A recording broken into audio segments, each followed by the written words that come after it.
Life can get hard at times. Let's not make it harder than it needs to be. Here's 8 ways you might be making life more difficult on yourself and how you can move towards making things feel lighter by tomorrow.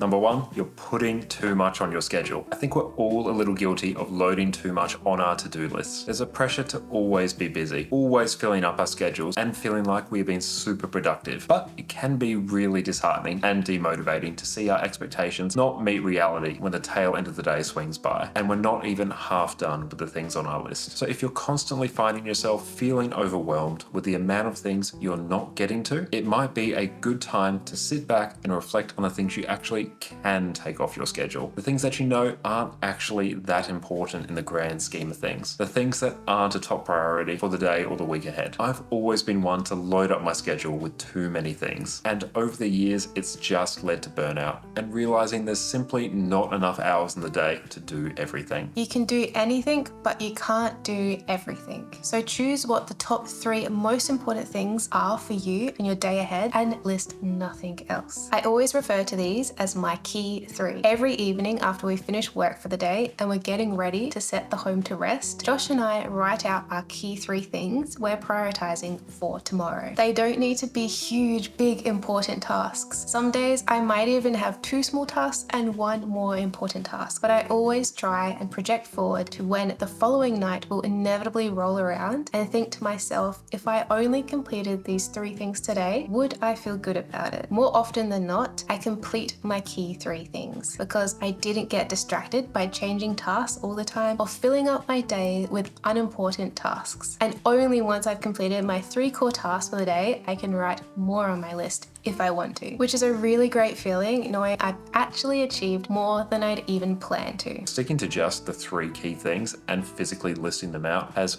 really helped a lot with our own time management and productivity, and it's made life 1,000 times easier. The second way you might be making your life harder than it needs to be is perhaps you're saying yes when you want or need to say no. This is one I'm still working on myself actually, because it's easier said than done. We're taught from such a young age to always be polite and say yes, to go the extra mile, to never simply say no, even if it's for the best. It's no wonder it's hard to go against the inertia of saying yes to everything. Yes to all the requests for help. Yes to all the events and outings and obligations we formed out of pure habit. But never saying no, especially when you know it's for the best, when you're at capacity and really shouldn't be taking on more things, is just not sustainable. A big part of being a minimalist is learning to create boundaries and practicing saying no when you need to. Even if you're not a minimalist, there's immense value in knowing your limits and saying no when needed. You shouldn't feel pressured into saying yes to something when you know it will come at the expense of your own mental health. So practice saying no. Try it out even with the small things in life. People are always looking to offload small tasks or push small responsibilities onto others, but you can't pour from an empty cup. And it's good to prioritize your mental health and safeguard your precious time whenever you see opportunities to. So don't be so quick to always say yes and flex those no muscles, and it will help make life feel lighter each time you do. The third way you might be making life harder for yourself is by not using a budget. Even if you're bringing in a good amount of money or have a stable job at the moment, it doesn't mean you're not making your life just a little bit harder for yourself if you're not using a budget. It's important to know where your money is going, no matter how much you're making. It's important to plan out and be intentional with how you're going to reach your future life goals, all of which require money in this world. The case for having a budget is even more stark if you happen to not have a stable job or a consistently good income at the moment, because money simply does make our world go round in our capitalist system, and it's important to plan where you want and need your money to go. A budget is how you do that. Jess and I set monthly budget dates with each other, and although it was a bit daunting to start with because student loan debt and renting and future goals of a house with a dog all seemed jumbled up to begin with, the only reason we have what we do now is because we use a budget. We record what money is coming in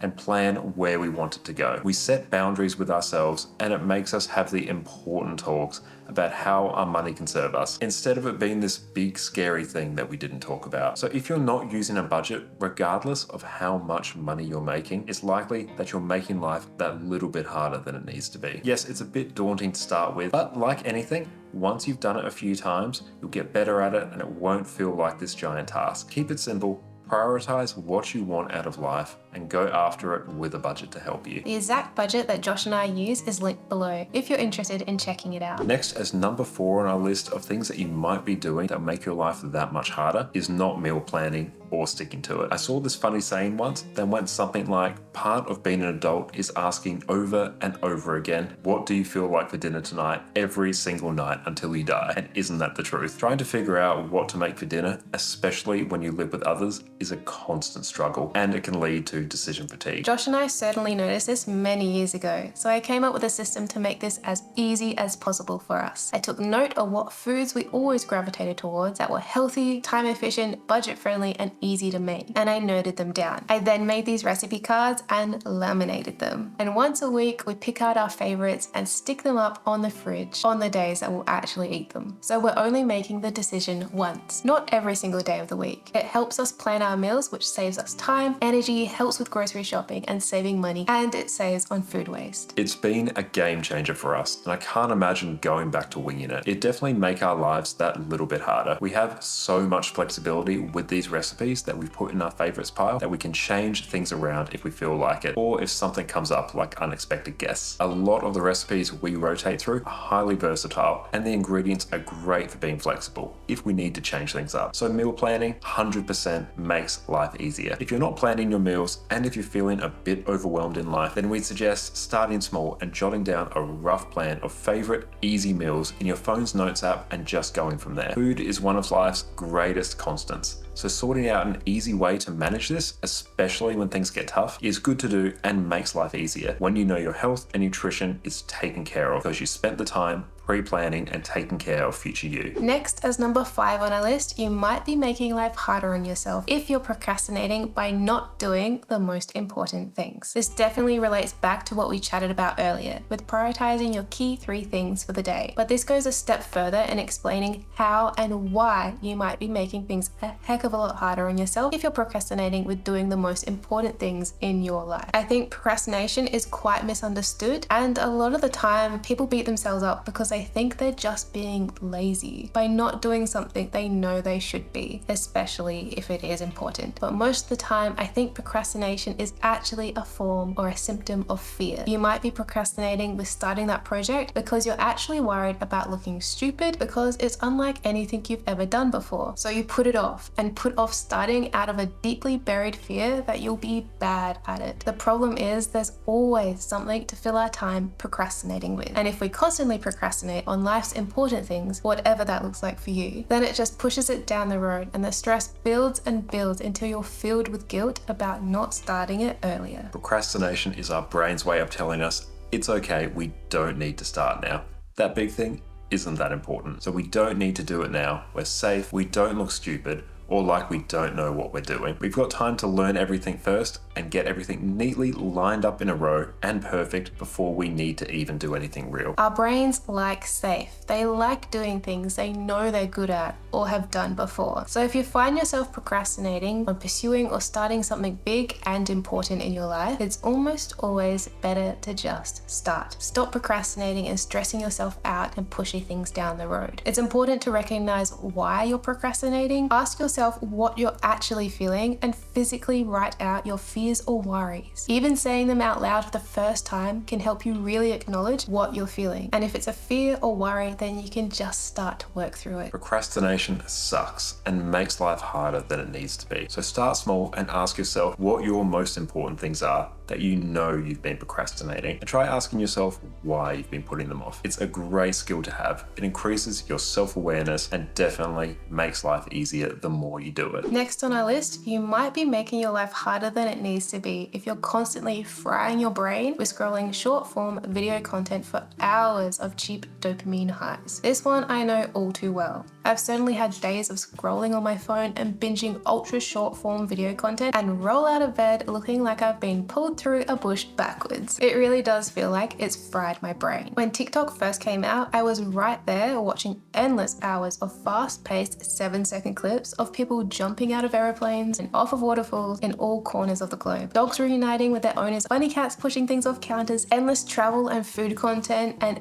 hours would go by until I finally dragged my eyes away from my phone. It was addictive and time-consuming, and during COVID, it got especially worse. And not just for me, I'm sure. But the excitement of watching an unpredictable array of super fast clips, my brain never knowing what topic was going to come up next, was exhausting. Addictive, but exhausting. As soon as I shut down TikTok, I couldn't even recall what I'd seen because I'd seen too much, too fast. It all blurred into one. Now, I'm not saying all short form video content is bad, definitely not, but there needs to be a balance, and binging is not balanced. So if you're like I was, then binging ultra fast paced, varied TikTok-esque content is likely making your life a bit harder than it needs to be. It's the quick influx of information, which is so fast paced and varied. That makes the dopamine high what I'd call cheap. Laying there in bed as you watch a speed run of a power wash time lapse, you get the end result almost instantly. All the reward and payoff without even lifting a finger. All of the dopamine of watching without moving a muscle. Our brains weren't meant to consume so much so fast. I definitely found it difficult to just sit through an entire movie back in 2020 when I was in my peak TikTok binging days. My attention span was shot and I found myself getting bored a lot quicker. It wasn't great, and it's only from acknowledging my attention span was shorter than ever before and how I actually didn't feel very good after spending hours just scrolling through short form video content on hundreds of different topics that I realized that cheap dopamine highs from scrolling short form video content was making my life harder and less enjoyable. An easy fix is simply putting a timer on apps that you know are time sucks, like TikTok for Jess. So once you reach your allocated 10 minutes daily or whatever timer you set, it literally locks you out and you have to pop in a password to keep scrolling if you want. This has drastically improved our lives and makes dragging our eyes away from the screen an absolute breeze because we've preset a boundary with ourselves. So try it out. It's in nearly all app settings nowadays to have a daily time limit to lock yourself out if you struggle with scrolling non-stop like we used to. Second to last on our list of the ways you might be making life harder on yourself is that you're not checking in with yourself daily. It's too easy to go on autopilot and shut your brain off. And the lasting effects of not checking in with yourself and getting to know yourself on that deeper level means life can slip by without important learnings or lessons sinking in. Personal growth comes from reflecting on your daily thoughts and actions and observing the outcomes. Life gets more difficult the more you don't learn from past mistakes. And by checking in with yourself,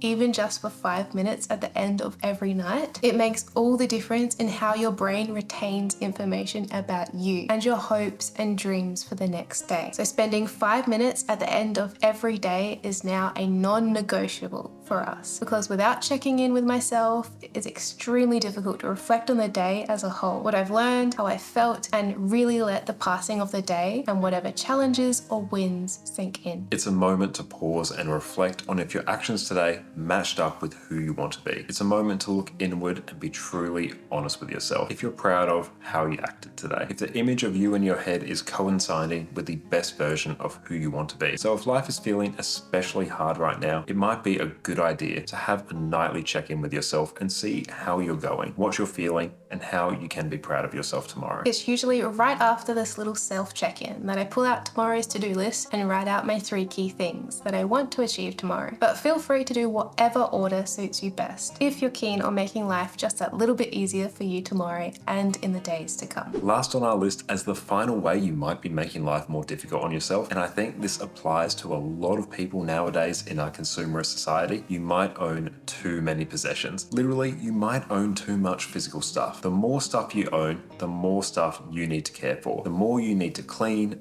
dust, organize, manage, rearrange, and look around the house for if it gets lost amongst the shuffle. Over my many years of being a minimalist, I've seen time and time again that less clutter means less stress. Clutter is anything you don't love, need, or use. So even if you're not a minimalist, clutter is clutter and absorbs your time, energy, money, and attention. So don't make your life more difficult by adding more and more. Perhaps try subtracting. Less thingamabobs means less thingamabobs to dust, because I'm pretty sure we all hate dusting. There's better, more important, more fun things to spend our time doing. So try to not overload your house with stuff you don't actually find value in, things you just feel pressure to keep because you spent a lot of money on it or it was a gift. If you don't love, need, or use it, it's taking up your energy in one way or another. So if you want to make life a little easier or a lot, try decluttering possessions. If you deep down think you have too many, it will 100% simplify your life and make it easier to manage. So there we have it, our 8 ways you might be making your life harder on yourself. We're not perfect with all these ourselves, so don't beat yourself up if you're doing any of the things on this list. It's just the things that we've identified as pretty integral ways life can be made more difficult. Hopefully we've shared some simple ways you can shift away from doing things that might resonate with you as complicating up your life or making it harder than it needs to be. We hope you found value in our video and it's given you something thought-provoking to think about. Let us know in the comments below if any one of these points struck a chord with you. And until next time, bye. Race against the sun. Got in just as the sun's setting. Yeah, race the sun. That was a race against the sun going down, and now the sunset's gorgeous. Did I look alright? Or was I like... No, I think Hello. you show our chins.